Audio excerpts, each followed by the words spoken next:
మీనా ఎప్పుడూ ఏదో ఒక పెద్ద విషయాన్ని సాధించాలని అనుకుంటూ ఉంటుంది. ఆ రోజు పాఠశాలలో కథల పోటీల గురించి చెప్తూ గెలిచిన వారికి ఉన్నత చదువుల కోసం స్కాలర్షిప్ కూడా లభిస్తుందని ప్రకటిస్తారు.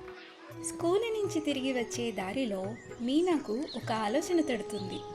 గ్రామంలో రైతులను కలిసి వ్యవసాయం గురించి గొప్ప విషయాలను తెలుసుకొని వారి ధైర్యం మరియు కష్టపడే నైపుణ్యాన్ని ఆధారంగా చేసుకొని ఒక కథను రాసుకుంటుంది.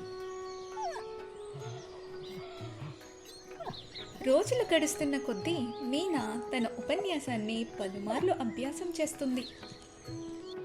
పోటీ రోజు మీనా వేదికపై తను రాసుకున్న గ్రామ వ్యవసాయం దేశానికి వెన్నుముక అనే అంశాన్ని ప్రసంగించి మొదటి బహుమతి గెలుచుకుంటుంది. Congratulations and all the best, Meena.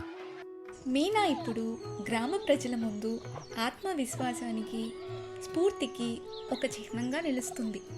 ఇక ఆ సాయంకాలం వేళ తన భవిష్యత్తు గురించి కలలు కంటూ ప్రశాంతంగా ఒక కునుకు తీస్తుంది మీనా.